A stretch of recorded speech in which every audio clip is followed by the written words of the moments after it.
Hello and welcome to our recap video for all of last week's content for the Own Your Introversion challenge that we had here in our Facebook group. So hopefully you guys had a very good and festive holiday weekend and a happy Easter. Definitely was a little bit strange, I know, with a lot of people having to modify all the things that you're doing and the celebrations and not being able to see family. So hopefully that was something that it was still good for you yesterday. So I just wanted to touch briefly on a little bit about what we talked about last week. So if you're listening to this and you haven't went through or gone through all of your all of the workbook pages and ebook pages and all of the units, this will hopefully be a succinct video that you can utilize on the go, or anything that you're doing to listen to this and to catch up with content, or if you're watching this perhaps on our website eventually, YouTube, or another viewing service platform. So I just wanted to be sure to have just an overview video and delve a little bit into it on a more brief scale in one video. And this one will actually be not as long. So hopefully we can get through this very quickly, and you'll have just a better rough idea of what this challenge is. If you didn't tune in last week, or if you don't know who I am in general, I am Kaylin Staten, and I am the Hourglass Media CEO and founder. We are based in Huntington, West Virginia. We have a model that is about half remote, half in person. Of course, now we're 100% remote. But we have a blend of in-person and online clients. And so that includes anything from public relations, writing, education, opportunities like this one, as well as a lot of cause and advocacy, PR, marketing, and overall communications. We're really invested into mental health. And so that's why with Introverted Media Darling, as a collective, we are focused a lot on mental health and how to get past and own your introversion if you happen to be a natural introvert. I have been I'm more introverted, obviously. I've stated this in previous videos, but I was incredibly shy as a child, and then throughout the span of my life, with experiences and my career path, I've been able to push past that in a lot of ways. And so I just want to share with you all of the tips that have worked for me, in the hopes that they'll also work for you as well. And so feel free to share this information with people you think would be interested in it. Feel free to go through all of the workbook pages and download the free ebook. Those are in all of the units. Last week we had 5 units, and we split up the information, and we had 2 tips per day. And so if you would like a deeper dive into all of the content that we talked about last week, of course, go through the units, watch the videos, participate with the workbook pages and things like that. And there are also some other nuggets of information, things that I talked about in the videos, anything from the peso chart to the 7 C's of communications, just so you're able to kind of get a grasp. Even if you're not a PR professional or a communications professional in general, you can just get a grasp of what we're talking about, and kind of add that to your repertoire of things that you're putting in your toolkit. So, like I said, we will go through a recap today. And so I'll go through the workbook pages. So, 1 through 10, and it'll be a lot more concise as we go into it today. So the first one I want to talk about, hang tight, I'm sure you guys know what it's like to have a computer that is too full of information. So my MacBook is like that. So one of the tasks this week will be to be prepared and be ready to finally clean out this MacBook, because it's very very cumbersome. So the first one we'll talk about is leaning into your personality. This can be considered probably the overall theme of what we talked about last week, just being accepting of who you are, because the world needs you and your brand of authenticity. So it's very challenging sometimes as a communicator to not hide who you are, or to hide who you are rather. So a lot of the things that I learned halfway through my career, I've been implementing since that day and since I had that epiphany. So in the first few years of my career, I was so focused on doing the right thing and appearing like I was okay all of the time and I could handle anything all the time, and I was the yes person. I hardly ever said no, even when it killed me. And so kind of leaning into your personality and realizing that you can say no and you can have that authoritative voice but still be professional, especially when it comes to like an ethical constraint or a delegation of a task or something like that. So just owning that part of you and then owning your introversion, because a lot of times communicators are seen as more extroverted, because why would you be in a communications field if you were going to be an introvert? But one of the misconceptions is that introverts actually do like to communicate. We just like deeper conversations a lot of times. So not that extroverts don't, but introverts kind of have these vibrant worlds inside their heads and things like that. And so we like to have deeper conversations with people. And so that's something that's really advantageous in any career, but especially in communications.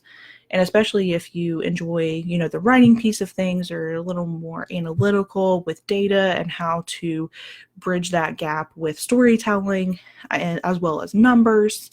So the most important thing is to not hide who you are, and to use 5 ways, or to employ 5 ways that you can own your introversion and kind of push past that. So there are examples in here. And so there are 5 examples in here, and then the workbook page centers on owning your introverted personality, obviously, and then writing down 10 things that you like about your introverted self, and then how you will employ those in your personal and professional lives. Number 2 is another integral part of being an introvert as well as a communicator, and that is using emotional intelligence.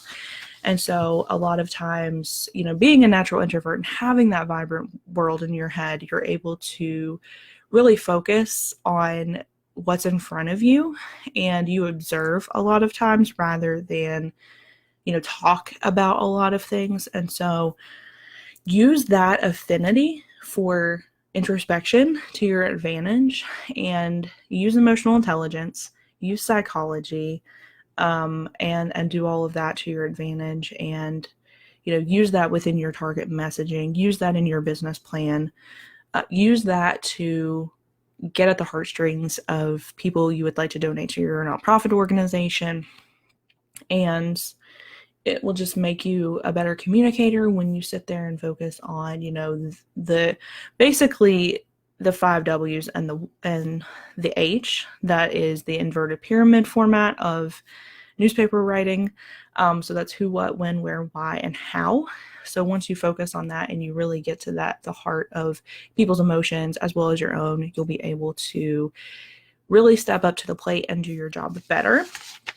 And so here's the second workbook page, and that delves into how you can use emotional intelligence and psychology in the workplace, how you can use it in your personal life, and then one thing that you would like to implement. And if you did this last week, just feel free to brainstorm some more ideas as well. Number 3 is take time to prepare. And a lot of times you want to take extra time on top of that to prepare. Because sometimes we don't start because we are anxious or we're nervous about something, or we think it's too daunting and we get overwhelmed.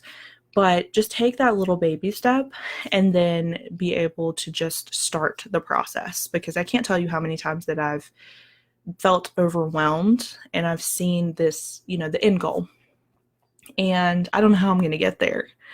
And it's really hard to, sit there and map out a plan. You can go down a lot of black holes and wrong turns. And so just sitting there and being able to pivot as you go through a process is essential. but also as a master planner, just having kind of that roadmap in front of you and knowing that if you need some extra time to prepare for a live presentation, something like, like a Facebook Live video like I'm doing today, or if you need extra time to, prepare for a specific meeting, you're working on a project, proposal, or a new client pitch, just taking that extra time to actually implement what you're trying to do and make it your own and make it something that you're proud of. So number 3, the workbook page as well. It just asks how you can better prepare for situations that make you anxious, situations that you're naturally introverted, ways to get out of your comfort zone in terms of still remaining who you are, but exercising your muscles in terms of getting outside of your comfort zone. And then other times that you were so overwhelmed that you gave into an action. So like I said before, that's pretty much happened to everybody. So just look at patterns and themes that you've seen throughout your career or your life and go from there. Number 4 is don't be overly critical. Something that I've done my whole life is be critical about, if there's a typo or I did something wrong or incorrect. Introverts often go the way of perfectionism, and I'm no different. And I'm sure that a lot of you tuning in have those same tendencies or know somebody who is a perfectionist. And so obviously there are good and bad sides of that. So, the good side, you set yourself up for success and you achieve things. But some downsides are, what are the costs that go along with that? What sacrifices do you have to make, or things that you feel like you have to make even when you don't, that have really wreaked havoc on you and your self-deprecation part of your brain. So I have a list, and I ask to have you circle or highlight the statements that sound like you. And so highlight, circle, put a check mark beside any of those that apply to you. And so this talks about how to deal with criticism with yourself, criticism from other people, and then just some different ways that you can work on this. And this is one of the most kind of introspective parts of the Own Your Introverted Challenge. Sorry, I have hair trapped in my lipstick. All of the fun things of live videos, right? So 4 asks you to talk through and go through this process of the 1 through 5 steps that are listed in the ebook section of this. And so you list a thing that you want to change, an unhealthy high standard that you have, either personally or professionally, about this thing you want to change. And then how is this high standard harmful to you? How can you reduce anxiety-inducing behavior pertaining to this specific thing that you would like to change in this high standard that you have? And then set a time frame for the goal. And so that's just something that, as I was really targeting my perfectionism and trying to understand who I am as a person and a professional, that's one of the first steps that I took to go through that process and really define what my perfectionism is, and then also not let it define me 100%. There's a difference between owning who you are and then falling down that black hole of kind of owning it too much. And I've been guilty of that because you have a way more facets of your personality in your professional life that make you who you are. So number 5 is give in to your feelings. As communicators, a lot of times we have to compartmentalize feelings to get the job done. So, there's a crisis at hand and you have to conduct a press conference, or you have a project and unfortunately you have a deadline, but something personally happens and it's, kind of throws you for a loop. A lot of times we have to push through those things and see ourselves through on the other side. We complete the project, we have the press conference, we go through the professional processes, but it's very vital to allow yourself to feel all of the feelings when that process is done, because a lot of times we compartmentalize and we don't go back to that part that process. And so it's vital to be able to do that. So this part, this, fifth tip goes into that and how to give into your feelings. And the workbook goes into, it asks you, when was the last time you held in your feelings? And then kind of what is your MO in terms of that? And how did you address those feelings, those thought processes whenever you had a free moment, or did you just continue to internalize them? And how did both of those processes make you feel? What are some ways that you can address your emotions when you're not on the clock and when you're not having to deal with, life and all of that? And then number 6, networking is important. A lot of times as introverts, we don't like to network.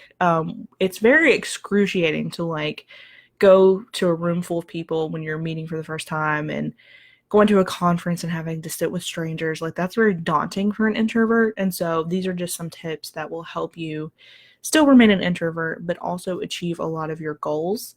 And so there are a lot of things that I do that when I go to a conference or, I do something that is a little bit daunting for an introvert. So being able to do these things and still remain in my comfort zone, knowing when to attend mixers and when to not. A lot of times, interaction will really exhaust an introvert. And so we have to recharge. And so just knowing when to do that. One example I like to do, especially if I'm going to a conference that's for a full day or, multiple days, is try to meet 5 different people every single day and to get their contact information, because it's vital to have a network, especially with public relations, because you never know when that could lead to a partnership or a new position for you, or just somebody to kind of be your sounding board, because a lot of people don't have mentors, or you find yourself you're the only person in a communications shop for your organization. You're a small business owner. And so for me as a communicator, that's where the Public Relations Society of America comes in. And so just being part of PRSA on the local, regional, and national levels has really helped me. I've been able to travel and go and actually be a judge for their awards programs. I'll be doing that again this year. I'll be doing them virtually, obviously, for the bronze anvils. And so that's something that's really helpful, is just to make those connections, because it could lead to something like judging awards or attending a gala, or lead to, an international partner for a campaign. So you just never know. And so that's why networking is important. And also, just a tip is to be sure to use LinkedIn.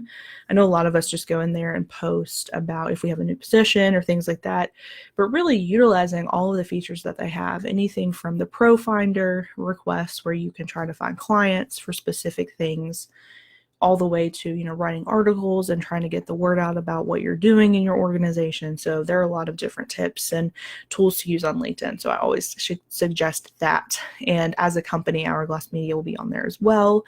And this week I'll be putting just the Introverted Media Darling things on there. And so hopefully that will continue to help this group to grow and this collective grow, because I know that there are a lot of introverted communicators out there. So number 6, as we're talking about networking, is to, I ask you how you typically handle networking events. Are you more of a wallflower? Are you more the life of the party? Obviously, if you're introverted, probably a little bit leaning toward the observer, the wallflower. What is your default mode? Have you had to go into a default mode that doesn't really feel like you? And then how will you employ some of the examples of tips that I gave you within your own life? And number 7 is increase your digital footprint. So this is something that is very, very vital as we continue to grow in the virtual space, and especially as you research more about artificial intelligence, VR, all of those fun things that new technology has brought us, and then the things that are just on the edge of the future. So use your preferred method, do what feels comfortable to you, but also exercise that notion that you can go past your comfort zone as well. So, do a live video like what I'm doing today, start a podcast, sit down and finish writing your book and promoting that. I do a lot of different examples, and be sure to, think about search engine optimization and keywords and meta tags and things on your website. Just having that strategy about where you want to show up is very important. And also, this cannot be overstated enough, but be careful what you put online. I know a lot of us already know this, or we have, been bitten by something that is in our past that has come up online, or, different things like that. People have all of those histories and things, but just be careful of what you put online. And, if it's a reflection of your personality, own that. But just be sure if you want to be taken seriously, and depending on which sector you're in, a lot of times people are a lot more strict. So again, just be careful what you put on social media, and just the internet in general and how you're showing up. And then anytime that you have a media placement or anything like that, be sure to kind of fact check that, because that's something that will be on Google when people search your name or your company. So, number 7, what is one way that you would like to get your face out there within the next week? So if you did this last week, just be sure to employ that this week. If you are, just now tuning in, just now going through this recap video, how will you reach your target audiences for yourself? And what is the item that you would like to work on this week? Number 8, and we talked about this a lot last week, is just taking time to recharge. And so that's something that as introverts, we need this. A lot of times we don't always do this. And so do something that really makes you relax. A lot of times and I explained this within this video last week, but the idea of yin and yang, a lot of us have a lot of yang. So that's a lot of the focused and unfocused energy that we have, the energy that we put behind productivity, motivation. But then a lot of times we don't have the yin part of that, and that is the relaxation part, the introspective part, the part that is less anxious, I wouldn't say less motivated to do things, but realizing that, that part will come again in time, and just kind of scheduling that relaxation piece of that. So with that in mind, kind of keep in mind to what your preferred method is. So yin or yang. I'm obviously more yang than yin a lot of times, because I think that as an overachiever, that kind of happens. Your brain is always on. So how do you plan to shake off all that interaction and actually be able to recharge in a way that works for you? So this workbook page focuses on that piece of it. And so how do you plan to recharge during the week, the weekend? What's your favorite thing to do to recharge, and your overall ritual? And then number 9 is take care of your health. So if we are unhealthy in all of the different ways that health affects us, then we cannot be our most vibrant, productive selves personally and professionally. And so just being sure to employ the 5 tips that I have in the ebook, anything from getting enough water to exercise to having what you're grateful for every day written down or typed out.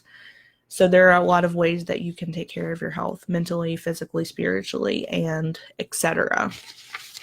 So number 9, we talk about how do you plan to implement the 5 items that are in the ebook. So specifically, those are use an hour a day just for yourself to work on something that you wanted to work on, something without interruptions. You could exercise during this time. You could write in your journal during this time, but just do something for you for at least an hour a day. And it doesn't have to be something that's selfish. Obviously, it could be work related as well, but just something that maybe has been on the back burner that you want to do, like a more creative project. Number 2 is to exercise for at least 30 minutes a day. 3 is drink more water. 4 is to give up at least one unhealthy food every single month. And 5 is to write down at least 5 things that you're thankful for every day. So that's what this workbook page does. Okay, so number 10, this is our final step, is just to be consistent and use a rinse and repeat method.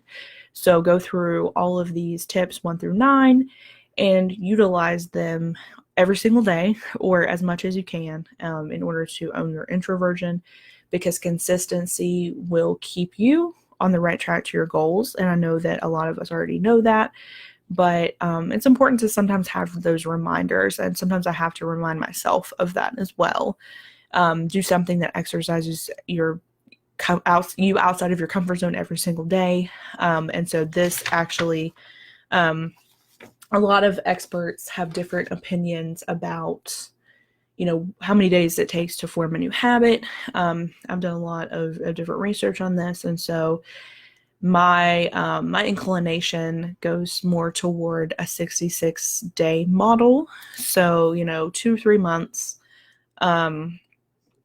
just to establishing a new habit, because a lot of times I'll get to like that halfway mark. I'll get to the standard 21 days or a month or whatever, and I will fall off the wagon again. So really just sitting there and being consistent and achieving your goals. And this is one way that this workbook page will allow you to do that. Obviously, I didn't fill this one out yet. What's one habit you would like to change in 66 days? It could be something from, I don't want to have this thought process, to I want to do this project, or I want to work on my introversion in this way. In order to own it. So again, these were the 10 tips that we went through last week. I also went through just a very, very, very briefly. We have a little bit of time left for our signature course about a holistic approach to public relations and storytelling. That link is in Unit 5, but we're offering that now for free. So if you're interested in that, if you'd like to learn more about PR and communications from start to finish, so from research all the way to evaluation. So in the middle of that process, there's the planning process as well as implementation. So if you'd like to go through that public relations process yourself and you don't necessarily have that knowledge, or you need a refresher, or you have somebody who would be a good fit for that, feel free to check that out. That link is in Unit 5. And like I said, it's free just for a little while longer. So feel free to take advantage of that. There aren't any obligations. You just have to sign up for an account. And so you'll be able to access that and preview it and see if it's a right fit for you. It's a mix of audio lectures as well as video. So just kind of having that multimedia approach. And so just like I said, feel free to check that out. Feel free to go through and download this entire ebook so you have that, and print that out and go through it as many times as possible, because I'm still going through and kind of tweaking things. And so if you have any suggestions, anything that didn't quite work for you, or things that you would like to have it expanded upon or changed, feel free to send me a message, and that'll go into the second edition of this ebook. So I just want to thank you again for tuning in all last week, for tuning in today, and stay tuned for more content, because we're going to kind of keep this consistent. So we may not have like a workshop series next month, but we'll definitely have a lot of resources coming your way on how to own your introversion, and just keeping that conversation going. So feel free to insert your own conversation into the group as well. Invite your friends to this group. And, all of the things that people say on all these videos, like if you watch YouTube, like click the bell to subscribe and all of those things. So, but like I said, feel free to outreach to people, tell them about this, and hopefully this was very helpful for you. It was definitely helpful for me to get out of my comfort zone and kind of be on a schedule of doing videos. And so, yeah, this one ended up at 30 minutes as well. So pretty much right on the dot. So again, thank you. I hope you have a really good week.